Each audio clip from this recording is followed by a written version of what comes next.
Hola amigos de cultura, turismo y deporte en un clic. Les saluda su amigo Yasmani Hernández, director de la Compañía de Danza del Estado de México.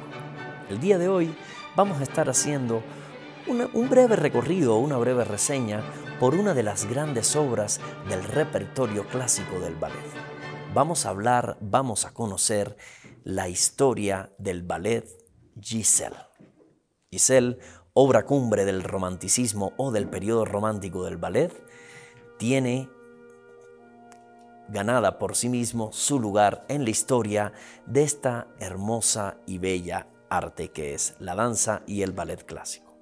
Remontémonos un poquito hacia finales del siglo XVIII y primera mitad del siglo XIX, periodo en el que está enmarcado el estilo romántico en el ballet. A diferencia de la música, el romanticismo llega de manera prematura, o digamos que llega primero que el clasicismo en la danza, algo que sucede de manera contraria en la música, donde primero fue el clásico y luego vino el periodo romántico. El periodo romántico en la danza está enmarcado entre, digamos, finales o segunda mitad del siglo XVIII y la primera mitad del XIX. Tuvo unas diferencias claras de lo que fue el periodo del Renacimiento o la época del ballet del pas d'action. Estamos hablando que su antecesor, el estilo antecesor, que estuvo marcado por Jorge Noverre, a quien debemos, entre otras cosas, gracias a la fecha de su nacimiento y las reformas que introdujo en la danza, la celebración del Día Internacional de la Danza. Estamos hablando que, entre otras cosas, Noverre nos aportó en el pas d'action una nueva forma de entender y de conocer la danza. En esta época se abordaban obras en las que la temática fundamental abordaban historias de la vida cotidiana. En esta época también las figuras que de alguna manera cobraban una mayor relevancia o que tenían un mayor protagonismo eran las figuras masculinas. Esto estamos hablando del pas d'action. Con el periodo romántico, algunas cosas vienen a modificarse para dejarnos una de las etapas más interesantes y más lindas en la historia de la danza. El periodo romántico llega con la Revolución Industrial y con la Revolución Industrial, asimismo, llegan novedosas aportaciones en la mecánica teatral.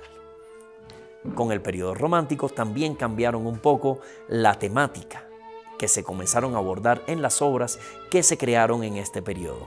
Estamos hablando que si anteriormente se abordaban obras de la vida cotidiana, en el periodo romántico cambió completamente esto y entonces las historias de fantasía, el misticismo y todas aquellas historias que tenían que ver prácticamente con la ficción se hicieron presente y fueron las que cobraron un mayor protagonismo. Asimismo, en el tema del género, al revés de lo que sucedió en el pas d'action, fueron entonces las mujeres, las bailarinas, quienes cobraron un mayor protagonismo, haciendo incluso casi imperceptible o nula la presencia masculina en las obras. Llegaron incluso a estrenarse obras en las que los roles masculinos fueron interpretados por mujeres. Pero bueno, pasemos nuevamente al periodo romántico y por supuesto a Giselle. Estamos hablando que en este periodo vio la luz o nace finalmente una de las herramientas que hoy en día son de las más conocidas en la danza clásica. Estamos hablando de la zapatilla de punta. La zapatilla de punta surge para reforzar lo etéreo. Al tener historias de fantasías, de misticismo, donde los protagonistas ya no eran personas de la vida cotidiana, sino ninfas, wilis, sílfides y seres de fantasía, entonces comenzó y empezaron a reforzarse la idea de que las bailarinas casi flotaban en el piso. Hasta este momento se usaban zapatillas suaves. Entonces surge la zapatilla de punta que permitió que la bailarina estuviera parada encima de sus dedos y esto, visualmente hablando, daba la sensación de que la bailarina flotaba. Lo mismo sucedió con los vestuarios.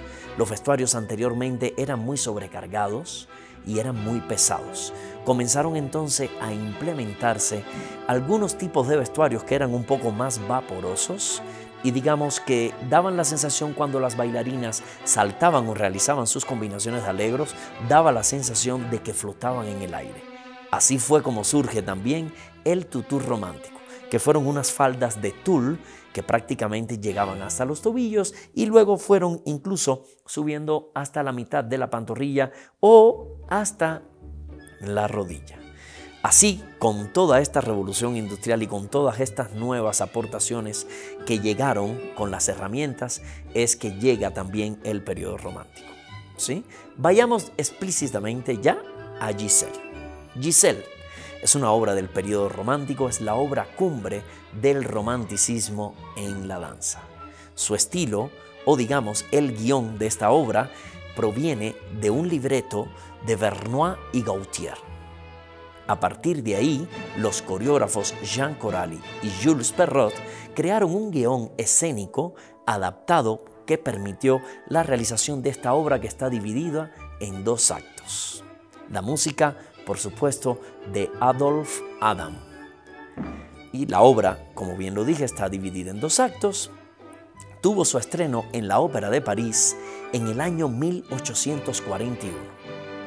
Su protagonista en ese entonces fue una de las grandes bailarinas del periodo romántico, estamos hablando de Carlotta Grisi, y su príncipe o el príncipe Albrecht, protagonista también de la obra en este momento, fue Lucien Petipa, hermano del muy reconocido coreógrafo Marius Petipa.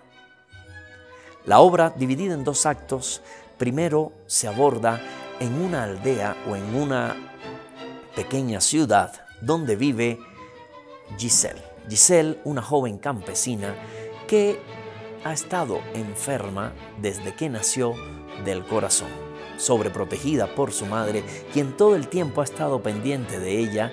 Giselle es coronada como la reina de la vendimia en el año, en la cosecha de ese año. Giselle es cortejada por un campesino, entre comillas campesino, que no es más que el príncipe Albrecht, que para no ser reconocido, cambia las vestiduras de sus nobles y cortesanos trajes por la de un campesino, algo que le permitió acercarse a Giselle, una campesina de la cual está enamorada. Esta historia de amor tiene un antagonista que es Hilarión, el guardabosque, quien también está silenciosamente enamorado de Giselle. Brusco y un poco hosco en sus formas, Hilarión es un poco tímido y con el paso del tiempo no ha tenido el valor de confesarle el amor a la joven campesina. Esta historia de amor transcurre en un pueblo en el que se están celebrando la vendimia. La vendimia es la cosecha de la uva, la cual, entre otras cosas, necesita que una especie como de ritos o de bailes en la que los campesinos descalzos empiezan a machacar con sus pies la uva que posteriormente va a dar lugar al vino. Estamos celebrando la cosecha de la vendimia cuando irrumpe en el pueblo los cortesanos con el duque y su hija, la noble duquesa, quien es la prometida de Albrecht. Así sucede esta historia en la que Hilarión descubre que el campesino Albrecht no es más que un afamado príncipe que además es el prometido de la duquesa. Hilarión, que descubre las ropas y además la espada de Albrecht, termina finalmente por descubrir la treta que Albrecht ha querido montar para poder cortejar a Giselle. Giselle rompe en llanto y, con su corazón roto, finalmente cae en un éxtasis de locura que termina por acabar con su vida, que termina de un infarto. Existe la leyenda y el mito de que todas las jóvenes que morían vírgenes o antes de casarse se convertían en Willis, Las Willis son dueñas del bosque y son dueñas de la noche.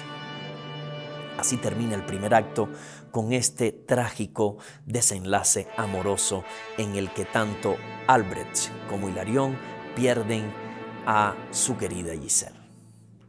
En el segundo acto tenemos al principio una procesión que realiza el príncipe Albrecht, quien va ataviado con una capa y una ropa en el que está claramente tendiendo un luto en homenaje a Giselle. Él viene con un ramo de unos hermosos lirios, camina y los coloca en la tumba de Giselle, adolorido y también con el corazón roto de haber perdido a la mujer que ama. En esto escucha un ruido, él se aparta y entonces de ese ruido aparece Hilarión. Pero al aparecer e irrumpir Hilarión en el bosque, no se percata de que han sonado las 12 campanadas, que dice que ha llegado la medianoche, y es en este momento donde entonces las Willis hacen suyo el bosque. Las Willis tienen por rito o tienen por costumbre tomar a cada hombre que encuentran en estas horas en el bosque y hacerlos bailar hasta que estos mueren. Así sucede con Hilarión, quien desafortunadamente es atrapado por las Willis y no puede finalmente hacer más que bailar y acompañar a Giselle en su destino. El príncipe Albrecht también es atrapado por las Willis y por la reina de esta, Mirta, quien de alguna forma dicta a sus compañeras Willis que le den el mismo destino que acaban de darle a Hilarión. Cuando éstas ya se disponen a hacerlo, la joven Giselle, que también recién ha emergido de la tumba y ya ha tenido su iniciación para formar parte de las Willis, se interpone delante de Albrecht y no permite que entonces Mirta pueda ejercer su poder para dominar y hacer bailar a Albrecht para que muera. Mirta, al no poder desatar sus encantamientos sobre Albrecht, entonces le dice a Giselle que baile con él y las Willis se retiran. Han terminado Albrecht y Giselle de bailar, un dueto de amor en el que el príncipe, desconsolado, pide disculpa a la joven Willy Giselle. Ella lo disculpa, pero no se percatan que aún es de noche e irrumpen nuevamente las Willis para hacer finalmente bailar a Albrecht para que muera. En esto, la fuerza del destino y las campanadas que nos dicen que ha llegado el amanecer, finalmente logran salvar a un Albrecht ya casi al borde de la muerte. Ha llegado el amanecer y con el amanecer las Willis nuevamente desaparecen. Giselle regresa a su tumba y el príncipe, con su corazón roto y desconsolado, finalmente se despide de ella. Es una hermosa historia y es uno de los ballets más completos que tenemos en el repertorio de la danza clásica. Esta obra, a lo largo de la historia, ha sido representada por importantes figuras de la danza. Podríamos mencionar a figuras femeninas como lo fueron Anna Pavlova. También por ahí tenemos a Alicia Alonso, por supuesto. Muy reconocida es la versión de Alicia Alonso en Giselle. Tenemos a Alexandra Ferri, por supuesto Carla Frasci, Margot Fonteyn y bueno, más hacia esta época, pues grandes bailarinas de la talla de la Zaharova y otras, Diana Vishnieva y por supuesto otras grandes bailarinas. En el género masculino destacan, por supuesto, Lucien Petipa, Václav Nijinsky. También destaca por ahí a Lebrovsky y algunos intérpretes importantes que realizaron esta obra para los ballets rusos de Sergio Diaghilev. Destacan Mikhail Baryshnikov, por supuesto Rudolf Nureyev. Más recientemente tenemos Igor Yushkevich, quien fue el primer partner que bailó esta obra con Alicia Alonso. Posteriormente también la bailó Jorge Esquivel, otro reconocido bailarín de origen cubano que por muchos años fue el partener de Alicia Alonso. tenemos Vladimir Malachov y tenemos algunos otros, Julio Boca y algunos otros importantes intérpretes de esta obra. La obra ha sido representada a lo largo y ancho de nuestro querido planeta Tierra en las compañías más importantes y definitivamente es una de las obras que goza del mayor reconocimiento por parte del público. Espero que les haya gustado esta pequeña y breve reseña biográfica que hemos realizado del periodo romántico y de la obra cumbre del romanticismo, el ballet Giselle.